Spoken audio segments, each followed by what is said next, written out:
جماعت اسلامی ہند کے ماہانہ press meat میں تمام صحافیوں کو خوش آمدید۔ اس میں ہم نے بنیادی طور پر 4 ٹاپکس رکھے ہیں۔ ایک بابری مسجد کے سلسلے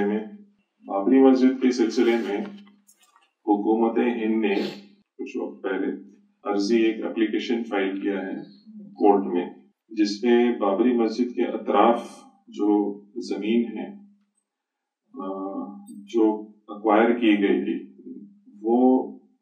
اپلیکیشن میں حکومت اس زمین کو دوبارہ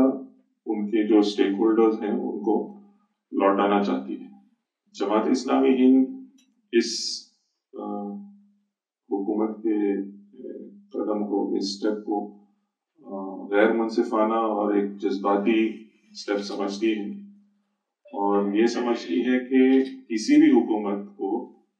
ڈسپیوٹ میں، خاص طور پہ جب بابری مسجد جیسا معاملہ جو ہے، جب یہ زیر بحث ہے اور عدالت میں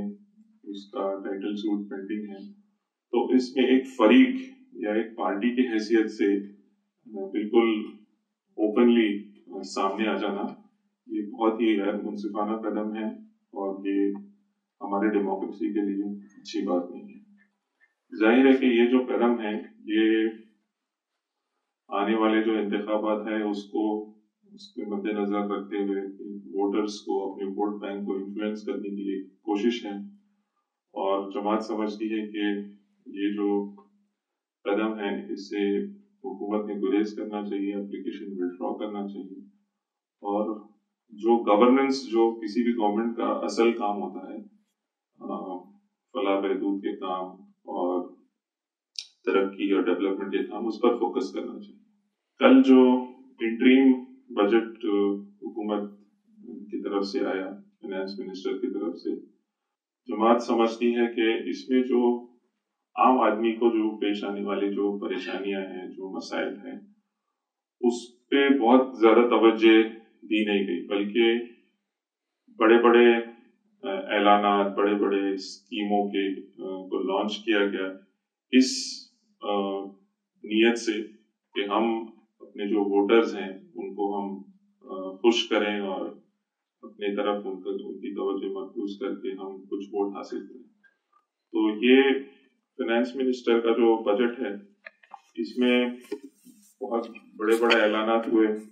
اور یہ حکومت مشہور ہے اس بات کے لیے۔ مثال کے طور پہ انہوں نے یہ اعلان کیا کہ ہم ان کسانوں کو جن کی لینڈ ہولڈنگ 2 ہیکٹر سے کم ہے، ان کو ہم سالانہ 6,000 روپے دیں گے۔ تو اگر ورک آؤٹ کرے تو یہ 500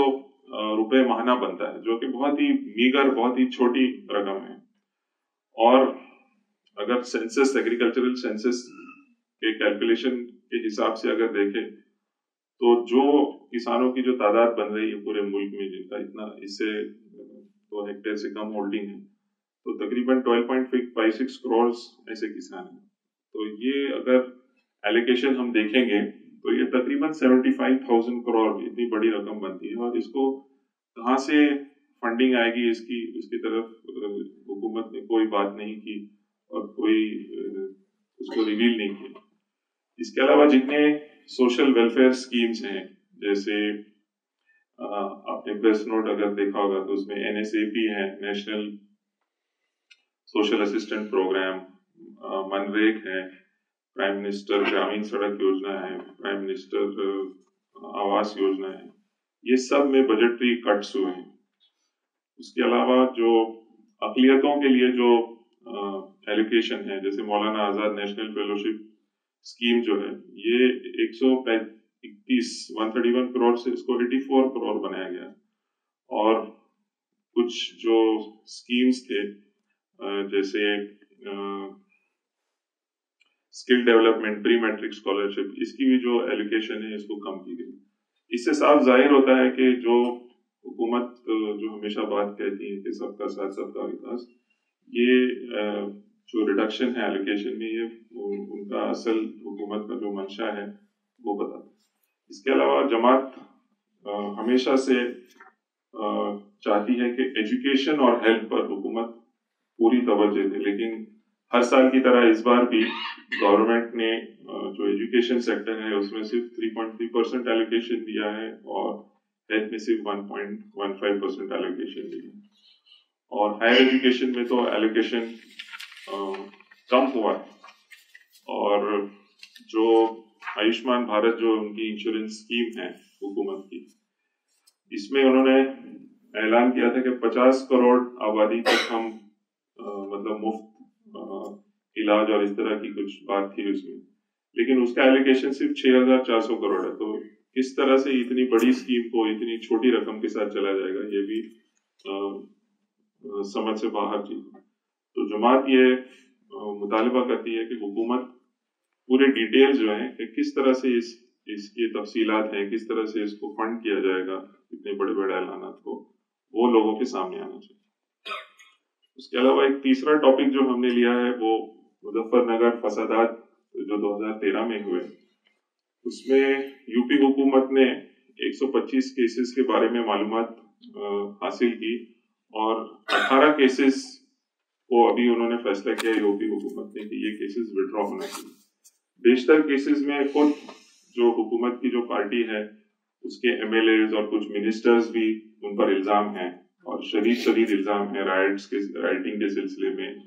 اٹیمپٹ ٹو کل کے سلسلے میں. تو یہ قانون کی جو بالادستی ہے اس کی ایک اوپن مطلب ایک مذاق ہے اس کا کہ ان کے پارٹی کے کیونکہ لوگ ہیں تو یہ ازمپشن پر کہ یہ بے گناہ ہیں ان کے خلاف کیس وڈرا کرنے کی کوشش ہے اور جماعت اس کی مذمت کرتی ہے اور چاہتی ہے کہ حکومت ہند جو ہے اس کا نوٹس لے اور جو عدلیہ ہے وہ بھی اس کا سو موٹو کاگنیسنس لینا چاہیے. چوتھا جو ہم نے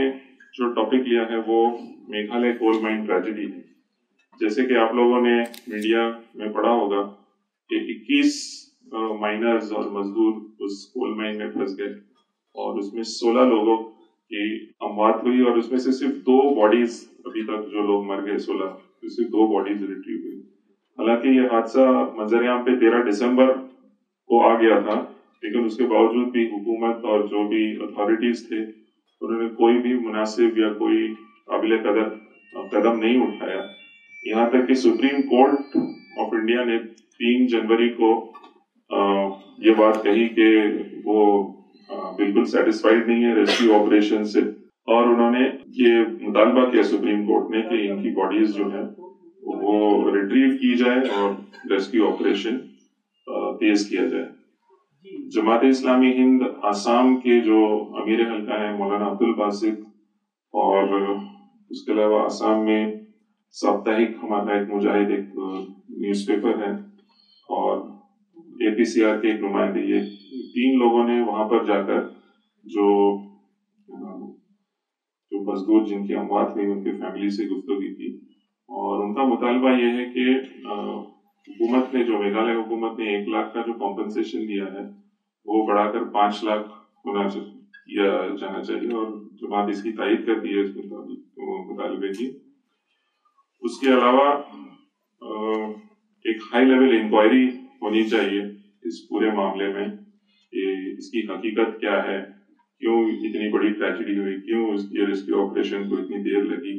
اور کون اس کے پیچھے ہے، جو مجرم ہیں ان کو سزا ملنی چاہیے. یہ جماعت کا مطالبہ ہے.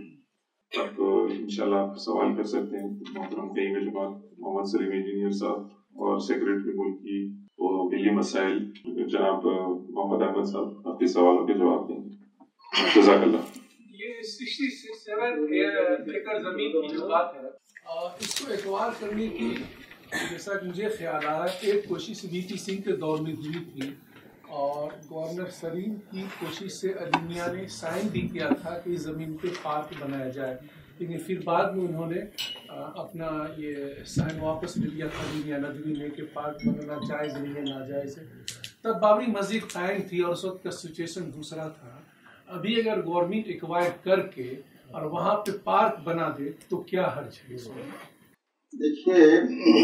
اس کی پوری تاریخ میں جانا چاہیے کہ آخر یہ 67 ایکڑ زمین کو گورنمنٹ نے جو ایکوائر کیا ہے اس کی وجہ بنیادی یہ ہے کہ جو ڈسپیوٹیڈ لینڈ ہے جس کے بارے میں عدالت میں مقدمہ چل رہا ہے، جہاں بابری مسجد موجود تھی اور جس کو شہید کیا گیا، اور اب وہ مندر بنانے کا مطالبہ وہاں چل رہا ہے،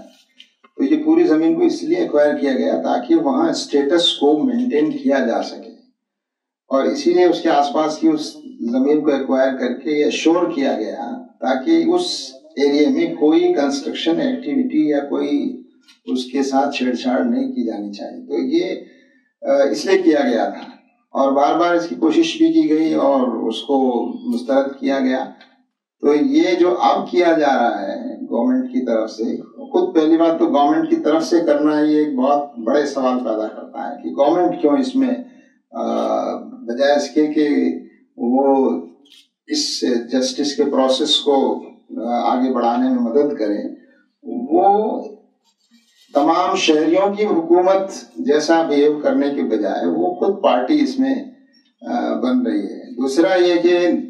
یہ صاف نظر آ رہا ہے کہ یہ ایک الیکشن کو سامنے رکھتے ہوئے 2019 میں جو الیکشنز آ رہے ہیں اس کو سامنے رکھتے ہوئے اپنے کیڈر کو اور ان کی جو آرگنائزیشن جو ان کو سپورٹ کرتے ہیں، جن کا ان پر دباؤ بنا ہوا ہے، اور وہ سمجھتے ہیں کہ شاید یہی ایک مسئلہ ہے جو ان کو الیکشن میں کوئی فائدہ پہنچا سکتا ہے، تو یہ کوشش انہوں نے کی ہے، مگر ظاہر ہے وہ خود بھی جانتے ہیں کہ اس کوشش میں وہ کامیاب نہیں ہو سکتے، اور نہ ہی یہ قانونی طور پر اس کو ایسا کر سکتے ہیں۔ لیکن چونکہ الیکشن اصل منشا اور مسئلہ ہے، اس لیے وہ اس طرح کی اور بھی چیزیں کر رہے ہیں۔ اسی لیے جماعت اسلامی ہند نے اس کی شدید مذمت کی ہے کہ حکومت کو اس طرح کے جذباتی اور غیر منصفانہ اقدام میں نہیں پڑنا چاہیے۔ حکومت تو سب کی حکومت ہے، اس کو کسی ایک پارٹی کی حمایت اور نمائندگی نہیں کرنی چاہیے۔ یہ جو RSS اور تمام ہندو آرگنائزیشن جو کوشش کر رہی ہے کہ مندر وہیں بنے گا، فائنل ڈیسیژن انہوں نے لے لیا ہے، تو اور اگر گورنمنٹ انٹرفیئر نہ کرے تو اس سے فساد ہو سکتا ہے، آپ اس سے کیا کہنا چاہیں گے؟ دیکھیے، عدالت میں معاملہ زیر غور ہے، اور حکومت بھی اب یہ کہہ رہی ہے کہ عدالت کے فیصلے کا انتظار کرنا چاہیے، اور کہنا بھی چاہیے حکومت کو۔ حکومت کی ذمہ داری بھی ہے کہ جو فیصلے ہیں اور جو جسٹس کا پروسیس ہے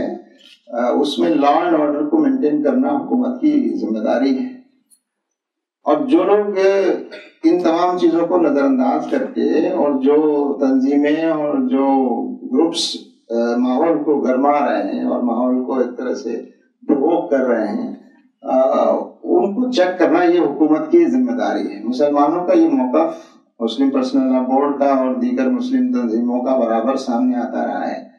کہ عدالت کا فیصلہ ہی اس کا اصل حل ہے، اور اسی کے ذریعے سے جو بھی فیصلہ آئے گا اس کے مطابق عمل کیا جانا چاہیے۔ لیکن جیسا کہ ہم دیکھ رہے ہیں کہ یہ سارا پورا الیکشن کو سامنے رکھ کر کیا جا رہا ہے، اور یہ سب دکھانے کے لیے ہے کہ وہ تنظیمیں دباؤ بنا رہی ہیں، بلکہ حکومت اور یہ تنظیمیں یہ سب مل جل کر ایک جوائنٹ اسٹریٹجی ہے جو وہ ایک دوسرے کی مدد کر رہے ہیں۔ اگر میں دیکھوں جیسے حالات آ گئے تو مسلمانوں کو کیا کرنا چاہیے؟ اسلامیہ کیا مشورہ ہے مسلمانوں کو؟ انہوں نے ویسی پوزیشن سچویشن بنا دی ویسی، تو مسلمانوں کو ایسے حالات میں کیا کرنا چاہیے؟ جب اسلامیہ کیا مشورہ ہے مسلمانوں کو؟ مسلمان وہی کرے گا جو اب تک کرتا رہا ہے، کہ مسلمان قانون کے مطابق جو ہے جو کچھ بھی یہاں پر انصاف کو حاصل کرنے کی کوششیں ہو سکتی ہیں پرامن طریقے سے، وہ برابر جاری رکھے گا، اور ابھی تک بھی جاری رکھی گئی ہیں۔ اور صرف اس میں مسلمان شامل نہیں ہیں، اور یہ مسئلہ صرف مسلمانوں کا مسئلہ نہیں ہے، یہ اس ملک میں ڈیموکریسی رہے گی یا نہیں رہے گی، قانون رہے گا یا نہیں رہے گا، یہ مسئلہ ہے۔ تو اس میں تو سارے ہندوستانی شہری جو انصاف پسند لوگ ہیں وہ سب اس میں شریک ہیں۔ تو یہ مسئلہ صرف مسلمانوں کا نہیں ہے، بلکہ یہ تو ہندوستان کے وجود کا مسئلہ ہے، ایک طرح سے اس کے ڈیموکریٹک وجود کا مسئلہ ہے۔ تو مسلمان تو ہمیشہ قانون کی پابندی کرتے رہے ہیں، وہ پرامن رہے ہیں،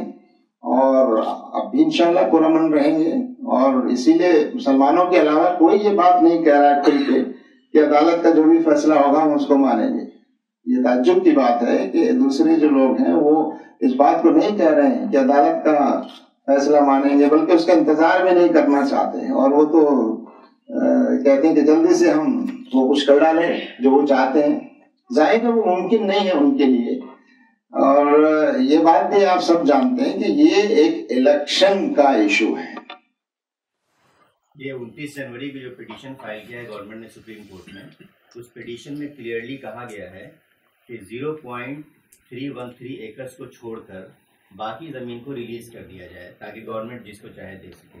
یہ 0.313 ایکڑز کس کی زمین ہے؟ یہ ایکچولی مسلم پرسنل بورڈ کے اسکوائر الیاس نے مجھے بتایا کہ یہ ایکچولی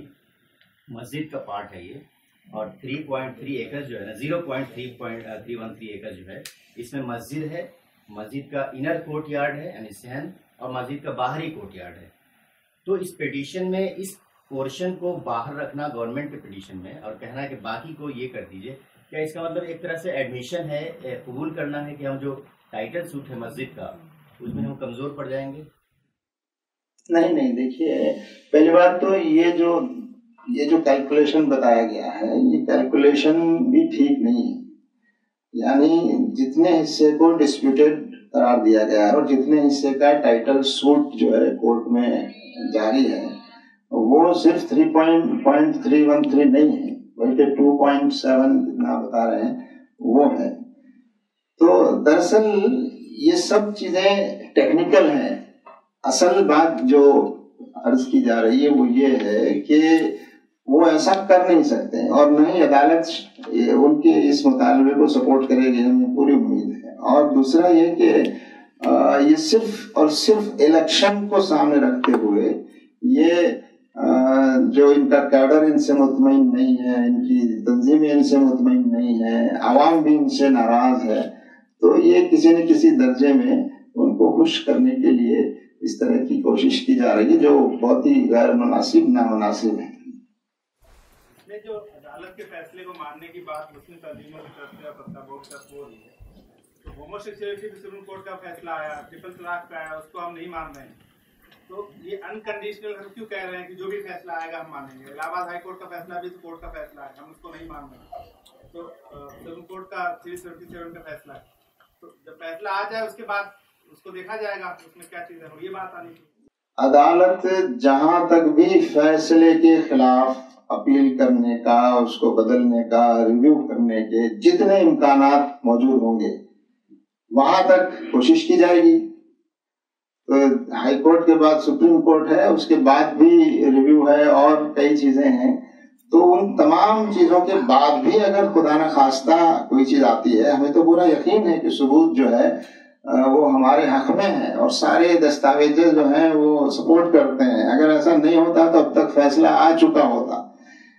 تو مسلمان جو یہ بات کہہ رہے ہیں وہ تو قانون کے دائرے میں، اور صحیح بات یہی ہے کہ اگر یہ سب مرحلوں سے گزرنے کے بعد بھی یہ طے ہو جاتا ہے کہ بھئی یہ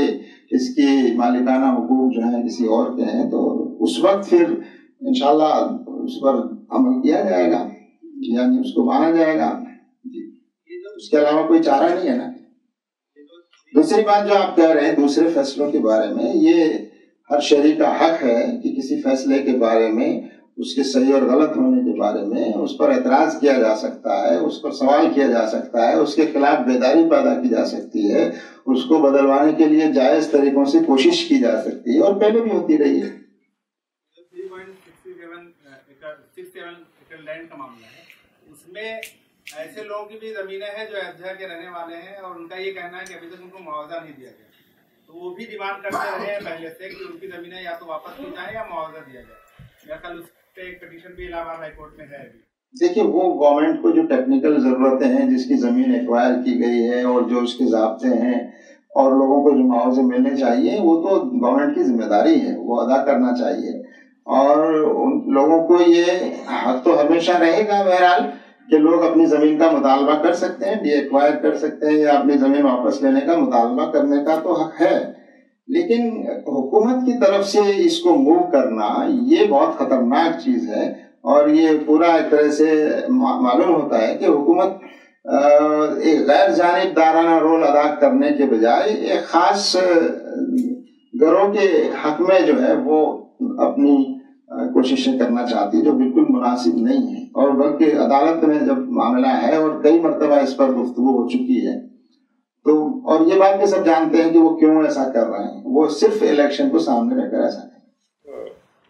لوک سبھا انتخابات کو لے کر کے ایک سیٹ پر ویلفیئر پارٹی لڑ رہی ہے، خبر یہ ہے بنگال میں، تو کیا اس کو آپ سپورٹ کریں گے یا نہیں کریں گے؟ بالکل، ویلفیئر پارٹی کے بارے میں جماعت اسلامی ہند کی پالیسی ہے کہ ویلفیئر پارٹی کا امیدوار جہاں بھی